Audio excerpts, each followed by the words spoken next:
Welcome to Cambridge English Language Institute. This is Ansar Ahmad, and today's video I'm going to talk about Kingdom Protesta and Fungi. Unit number 7 Animal Life Protest. इनमें से आज हम सिलियट्स के बारे में पढ़ लेते हैं कि सिलियट्स बेसिकली क्या है। द वर्ड सिलियट्स से मुराद ये है कि इनमें से नंबर ऑफ सीलिया जो है वो डेवलप होता है। अब नंबर ऑफ सीलिया बेसिकली क्या है, अगर हम बात करेंगे सीलिया की, सीलिया बेसिकली क्या चीज होता है, ये हेयर लाइक प्रोजेक्शन होता है। और ये जो सीलिया बनता है या तो पूरी लाइफ साइकिल में बनेगा या लाइफ साइकिल के कुछ पार्ट में जो है ना ये सीलिया बन जाएगा। तो हम कह सकते हैं कि पार्ट में और whole of the life cycle, whole of the life cycle. अगर हम देखते हैं कि जो सीलिया है इसकी फंक्शन क्या है, तो सीलिया दो फंक्शन करता है। एक का नाम है लोकोमोशन, यानी ये हरकत में हेल्प करता है। दूसरा ड्राइविंग, फूड का मतलब होता है कि ये फूड हासिल करने में हेल्प करता है। इनमें से जो सीलिया जो डेवलप होता है, यूजुअली सीलिया किस तरह अरेंज होते हैं, तो यूजुअली अरेंज होता है लॉन्गिट्यूडनल, जिसको हम कहते हैं लॉन्गिट्यूडनल रोज में। ये बेसिकली किस में, लॉन्गिट्यूडनल रोज में। और स्पाइरल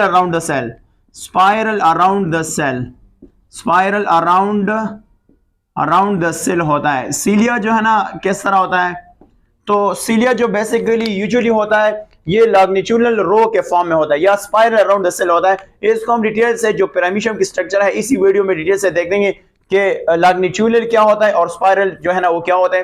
लेटर ऑन डिस्कस करते हैं डिटेल से। अच्छा, नेक्स्ट जो बात होता है ना, ये जो सिलियट्स होता है इनमें से ऑर्गेनेलीज होता है, और ऑर्गेनेलीज सिमिलर फंक्शन करता है।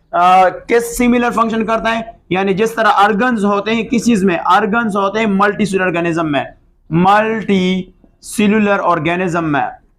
ये किस तरह फंक्शन करते हैं, ये ऑर्गेनेलीज सिमिलर फंक्शन करते हैं जिस तरह ऑर्गन जो है ना मल्टीसेलुलर ऑर्गेनिज्म में फंक्शन करते हैं। मल्टीसेलुलर ऑर्गेनिज्म में क्या करते हैं, यानी फंक्शन करते हैं। अच्छा, नेक्स्ट, इनमें से जो बेसिकली दो तरह की न्यूक्लियाई मौजूद होता है। एक का हम अगर यहां पे देखें तो इनमें से टू टाइप्स ऑफ न्यूक्लियाई मौजूद होता है। टू टाइप्स ऑफ न्यूक्लियाई जो है ना मौजूद होता है। टू टाइप्स ऑफ न्यूक्लियाई मौजूद होते हैं, एक लार्ज और एक जो है ना वो स्मॉल होता है। तो इनमें से दो तरह की न्यूक्लियाई मौजूद होते हैं, एक का नाम है लार्जर और दूसरा का नाम है स्मॉल। यानी एक लार्जर होता है और एक स्मॉल न्यूक्लियाई जो इनमें से मौजूद होते हैं। अच्छा, वो कौन कौन से हैं, तो इसको हम देखते हैं, यहां से बात कर लेते हैं कि एक का नाम है माइक्रोन्यूक्लियस और दूसरे का नाम है मैक्रोन्यूक्लियस। तो देख लेते हैं कि किस तरह होता है। अगर हम यहां से देख लेते हैं तो इनमें से एक न्यूक्लियस का नाम है माइक्रोन्यूक्लियस होता है। माइक्रोन्यूक्लियस जो है ना ये रिस्पॉन्सिबल होता है for sexual reproduction. Sexual reproduction के लिए रिस्पॉन्सिबल होता है। और अगर हम देखें मैक्रोन्यूक्लियस होता है, जो बड़ा न्यूक्लियस होता है, इसको हम मैक्रोन्यूक्लियस कहते हैं। मैक्रोन्यूक्लियस किसके लिए रिस्पॉन्सिबल होता है, ये फिजियोलॉजिकल फंक्शन को कंट्रोल करता है। फिजियोलॉजिकल फंक्शन को कंट्रोल करता है। फिजियोलॉजिकली फंक्शन को क्या करता है, कंट्रोल करता है। और इसके अलावा इनमें से बेसिकली क्या बनता है, इनमें से बेसिकली बनता है फूड वैक्यूल्स बनता है। ये बनाता है फूड वैक्यूल इसमें से बनता है। और ये फूड वैक्यूल क्या करता है, ये एंजेस्टिंग करता है फूड, और इनमें क्या करता है। और दूसरा क्या है, कंट्रोलिंग वाटर बैलेंस। अब हम देखते हैं कि किस तरह इंजेस्टिंग फूड करता है, डिटेल से हम देखेंगे। ये क्या करता है, एंड रेगुलेटिंग करता है कौन सा चीज, वाटर बैलेंस को बरकरार रखता है। अब हम इसकी एक एग्जांपल देखते हैं कि किस तरह ये सब कुछ जो है में से मौजूद होता है। तो हमारे पास एक मशहूर वेल नोन एग्जांपल है जिसका नाम है पैरामीशियम। तो हम आज यानी एक जो बेहतरीन और नोन एग्जांपल है उसका नाम है पैरामीशियम जो है ना ये क्या है, ये बेसिकली क्या है, ये हमारे पास एक सिलिएट है। अब पहला हम पैरामीशियम के स्ट्रक्चर को देख लेते हैं और फिर इसकी मुख्तलिफ पार्ट्स की जो फंक्शन है वो डिस्कस करते हैं। चलो ड्रॉ करते हैं कि किस तरह जो है ये मौजूद होता है। अगर हम देख लेते हैं तो ये बेसिकली किस तरह होता है देख लेते हैं। अच्छा, ये बेसिकली कुछ यू होता है, हम इसके स्ट्रक्चर को ड्रॉ करते हैं। ये बिल्कुल इस तरह के स्ट्रक्चर में होता है। यहां से अगर हम बना लेते हैं, ये हमारे पास किस तरह, ये हमारे पास पैरामीशियम है। तो हम पैरामीशियम में सीलिया को भी डिस्कस करते हैं कि पहले इसमें से सीलिया किस तरह होता है, इसकी स्ट्रक्चर किस तरह होता है। कुछ यू फॉर्म में होता है। यहां से अगर हम देख लेते हैं थोड़ा सा, तो हमारे पास क्या होता है पैरामीशियम। ये बेसिकली क्या है, पैरामीशियम है। आज पैरामीशियम से सबसे पहला जो स्ट्रक्चर होता है वो है सीलिया। ये सीलिया है, सीलिया कुछ इस तरह होता है। अब मैंने आपको बताया था ये लॉन्गिट्यूडनल सीलिया है। अगर ये सीलिया इस तरह है तो इसको हम क्या कहते हैं, स्पाइरल सीलिया कहते हैं। इसको हम क्या कहते हैं, स्पाइरल। तो ये जो है ना, ये बेसिकली लॉन्गिट्यूडनल सीलिया है, तो इसलिए हम इसको क्या कहते हैं। अब ये सीलिया है, ये सीलिया बेसिकली इस तरह जो है ना वो अटैच होता है। ये सीलिया, इसको हम लेबल कर सकते हैं। ये हमारे पास क्या है, सीलिया है। ये पैरामीशियम है, पैरामीशियम जो है ना सीलिएट में आता है। देख लेते हैं इसको। यहां से इतना ज्यादा तो मैं नहीं बना सकते, यहां से मैं इसको लेवल करता हूं। ये है पैरामीशियम की जो बॉडी पार्ट्स है, सीलिया है। सीलिया को हम यहाँ से, ये सीधा होता है, हमने इस तरह आपका अंडरस्टैंडिंग के लिए इसको हम लेबल कर सकते हैं कि ये हमारे पास क्या है, सीलिया है। इसको हम कह सकते हैं कि ये है सीलिया, ये है सीलिया। अच्छा, इसके अंदर और कौन कौन से पार्ट्स होते हैं, तो इनमें से एक और पार्ट्स होता है जिसको हम कहते हैं, जिसको हम माउथ रीजन कह सकते हैं। और ये हमारे पास इस रीजन को हम कहते हैं साइटोस्टोम कहते हैं, साइटोस्टोम। अब ये साइटोस्टोम क्या है, साइटोस्टोम को हम सिंपली माउथ कह सकते हैं। ये क्या बेसिकली क्या है, माउथ है। इसको हम कह सकते हैं माउथ, ये इसका माउथ रीजन होता है। और इसको हम बेसिकली कहते हैं पिलिकल। ये इसका क्या है, पिलिकल है, पिलिकल। अब पिलिकल का क्या फंक्शन है, इसको हम देख लेते हैं कि इसका फंक्शन क्या है, डिटेल से देखते हैं। अच्छा, इसके साथ साथ इनमें से दो न्यूक्लियस मौजूद होते हैं। एक बड़ा सा न्यूक्लियस मौजूद होता है और एक छोटा सा न्यूक्लियस होता है। ये जो बड़ा सा न्यूक्लियस है इसको हम कहते हैं कि ये क्या है, ये मैक्रो न्यूक्लियस है। इसको हम कह सकते हैं कि ये क्या है, मैक्रो न्यूक्लियस है, मैक्रो न्यूक्लियस है। इसको हम कहते हैं मैक्रो न्यूक्लियस। और इसके साथ छोटा न्यूक्लियस मौजूद होता है, उसको हम क्या नाम रखेंगे, उसको हम बेसिकली नाम रखेंगे क्या है, ये हमारे पास कौन सा न्यूक्लियस है, ये हमारे पास माइक्रो न्यूक्लियस है।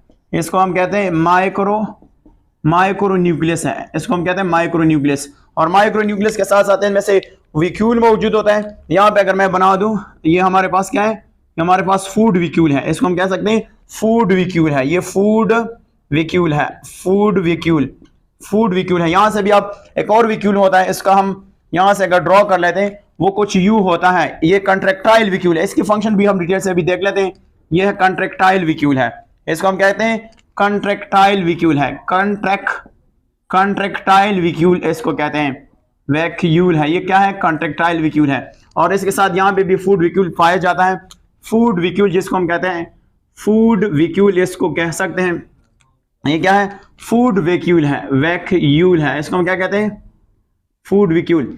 अब यहाँ पे तो इधर एक और रीजन इसमें से, फॉर एग्जांपल ये इसका माउथ रीजन होता है, तो यहाँ पे एक और एनल पोर होता है जिसको साइटोप्रोक्ट कहते हैं, बट वो यहाँ पे गिवन नहीं है according to first year biology के मुताबिक। बट यहाँ पे एक सुराख होता है, अगर मैं यहाँ पे बना दूं, ये उसका और रीजन हो गया। अब इनमें से एक सुराख भी होता है, इसको हम एनल फोर कहते हैं, एनल पोर कहते हैं। और या एनल पोर को हम एक और कह सकते हैं अकॉर्डिंग टू पैरामीशियम के मुताबिक, हम इसको कहते हैं साइटोप्रोक्ट वर्ड भी यूज कर सकते हैं इसके लिए। अब देखते हैं कि इस सारे बॉडी पार्ट्स भी देखते हैं और इसके फंक्शन को भी देख लेते हैं। तो सबसे पहला सीलिया मौजूद होता है। सीलिया का दो फंक्शन है, एक तो ये हरकत करने में हेल्प करता है, दूसरा फूड हासिल करने में हेल्प करता है।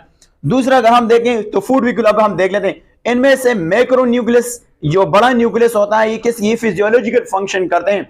और जो कंट्रेक्टाइल विक्यूल है ये बेसिकली क्या करता है, ये वाटर रेगुलेटिंग बैलेंस, ये क्या करता है, यानी ये बेसिकली रेगुलेट करता है कौन सा चीज, वाटर को। तो ये वाटर को बैलेंस रखता है बॉडी में। अच्छा, नेक्स्ट जो है ना हमारे पास माइक्रो न्यूक्लियस होता है, ये सेक्सुअल रिप्रोडक्शन के लिए रिस्पॉन्सिबल होता है। दूसरा फूड विक्यूल, अब देखते हैं पिलिकल दो फंक्शन करते हैं। ये बेसिकली स्टेबिलिटी और फ्लेक्सिबिलिटी प्रोवाइड करते हैं बॉडी को। ये कितने फंक्शन करते हैं, दो फंक्शन करते हैं। एक का है फ्लेक्सिबिलिटी प्रोवाइड करता है, फ्लेक्सिबिलिटी के साथ साथ ये दूसरा क्या, स्टेबिलिटी प्रोवाइड करता है। स्टेबिलिटी जो है ना, ये क्या मतलब, ये दो फंक्शन करता है। अब ये जो पैरामीशियम है तो ये फूड को किस तरह एनगल्फ करता है, यहाँ पे देख लेते हैं। फॉर एग्जांपल यहाँ पे ये फूड पड़ा है, तो ये क्या करता है, ये इसका माउथ होता है, तो ये क्या करता है, इस फूड को स्विप करता है, मतलब इसको क्या था, फेगोसाइटोस करता है, ये उसका माउथ है। जब फूड इसमें से आ जाता है ना, तो ये फूड कहाँ पे चला जाता है, ये आ जाता है और कहाँ पे, यहाँ पे विक्यूल होते हैं, तो ये विक्यूल में दाखिल हो जाता है। विक्यूल में बेसिकली दो चीजें होते हैं, एक का नाम है एंजाइम्स और दूसरे का नाम है HCl। एंजाइम के साथ साथ प्लस इसमें से HCl होता है। तो ये इस फूड को क्या करता है, इस फूड की डाइजेशन करता है। जब फूड की डाइजेशन हो जाता है तो डाइजेस्टेड मटेरियल जो है ना, ये उसका साइटोप्लाज्म होता है। ये क्या है, साइटोप्लाज्म होता है।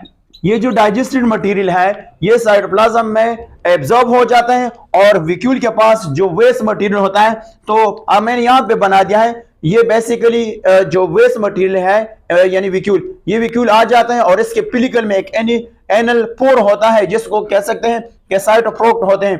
तो ये क्या करता है, ये वेस्ट मटेरियल यहाँ पे क्या करता है, खाली करता है, और जब खाली करता है तो ये सेल से ये वेस्ट मटेरियल है बाय कौन से प्रोसेस रिलीज हो जाता है, उस प्रोसेस का नाम है एक्सोसाइटोसिस। तो हम कह सकते हैं कि इनमें से जो फूड की एंट्री है ये बेसिकली क्या है, फेगोसाइटोसिस है। और ऐसे जो फूड रिलीज होता है, जो वेस्ट मटेरियल होता है, इसको हम बेसिकली कह सकते हैं कि ये क्या है, एक्सोसाइटोसिस है, दैट इज कॉल्ड एक्सोसाइटोसिस है। तो अच्छा, अगर हम इसकी बात करेंगे रिप्रोडक्शन, तो इनमें से जो रिप्रोडक्शन है वो दोनों पाया जाता है, एसेक्सुअल भी पाया जाता है, एसेक्सुअल रिप्रोडक्शन भी है, एसेक्सुअल रिप्रोडक्शन भी पाया जाता है, और इनमें से सेक्सुअल रिप्रोडक्शन भी पाया जाता है। एसेक्सुअल रिप्रोडक्शन जो होता है ये ट्रांसवर्स फिजन है। ट्रांसवर्स फिजन से मुराद ये कि इनमें से इस तरफ जो है ना वो कट किया जाता है और एक से दो बन जाता है। तो इनमें से कौन सा है, इनमें से आप लिख सकते हैं कि इनमें से transverse, that is called transverse fission पाया जाता है, जिसको हम कहते हैं ट्रांसवर्स फिजन। और इसके साथ जो है ना इनमें से सेक्सुअल रिप्रोडक्शन भी पाया जाता है। इनमें से बेसिकली क्या है, सेक्सुअल रिप्रोडक्शन भी पाया जाता है, सेक्सुअल रिप्रोडक्शन भी है। और सेक्सुअल रिप्रोडक्शन कौन सा है, उसका नाम है कंजुगेशन भी इसमें से पाया जाता है। और आप जानते हैं कंजुगेशन से मुराद होता है कि the transfer of DNA from one organism to another through conjugated tube. इससे पहले हमने बैक्टीरिया में इसको डिटेल से डिस्कस किया है। तो इनमें से सेक्सुअल रिप्रोडक्शन कंजुगेशन भी पाया जाता है। इसके साथ अगर हम इसके हैबिटेट की बात करेंगे, यानी हैबिटेट की बात करेंगे, तो हैबिटेट इसका बेसिकली क्या है, ये बेसिकली फ्रेश वाटर और या साल्ट वाटर में रहते हैं, यानी फ्रेश वाटर और साल्ट वाटर में रहते हैं, साल्ट वाटर में रहते हैं। और usually they do not infect the other organism, usually दूसरे ऑर्गेनिज्म को इन्फेक्ट नहीं करता है, यानी डू नॉट इन्फेक्ट कौन से ऑर्गेनिज्म, अदर ऑर्गेनिज्म, अदर जिसको हम कहते हैं अदर ऑर्गेनिज्म इसको इन्फेक्ट नहीं करते। बट इनमें से एक है जिसका नाम है बलंटीडियम। अगर मैं यहां पे बात करूंगा बलंटीडियम, यानी बलंटीडियम, तो बलंटीडियम कोलाई जो है ना, कोलाई, ये है बलंटीडियम कोलाई। बलंटीडियम कोलाई जो है ना, ये बेसिकली कहां पे रहता है, ये रहता है intestinal tract of rates and rate, और दूसरे का नाम है यहां पे अगर हम देखते हैं तो एक का नाम है रेट और दूसरा है फिग्स, जिसको हम कहते हैं पिग्स, यानी इन दोनों के इंटेस्टाइनल ट्रैक्ट में रहता है। और दूसरा यानी वो लोग जो स्लटर हाउस में काम वगैरह करते हैं, यानी काम करते हैं, तो वो क्या कर सकते हैं, यानी बलंटीडियम कोलाई जो है ना उसको इन्फेक्ट कर सकते हैं। हम कह सकते हैं कि अगर ऐसे लोग जो वो स्लटर हाउस में काम करते हैं, स्लटर हाउसेस में काम करते हैं, तो ये क्या हो सकता है, ये में become infected by what, by ये इसको हम कहते हैं बलंटीडियम कोलाई जो है ना उसको इन्फेक्ट कर सकते हैं। और बलंटीडियम कोलाई का जो स्ट्रक्चर होता है ये भी बेसिकली, बट इसका जो स्ट्रक्चर होता है वो राउंड होता है, वो बेसिकली इस तरह जो है ना वो स्ट्रक्चर होता है बलन, जिसको हम कहते थे दैट इज कॉल्ड बलंटीडियम कोलाई का स्ट्रक्चर इस तरह होता है। इनमें से भी सीलिया पाया जाता है और ये सारे पार्ट्स इसमें से स्ट्रक्चर जो है ना वो मौजूद हो सकते हैं। आप अपने बुक में देख सकते हैं इस तरह जो स्ट्रक्चर जो है वो पाया जाता है। ये जो स्ट्रक्चर होता है इसको हम कहते हैं बलंटीडियम कोलाई।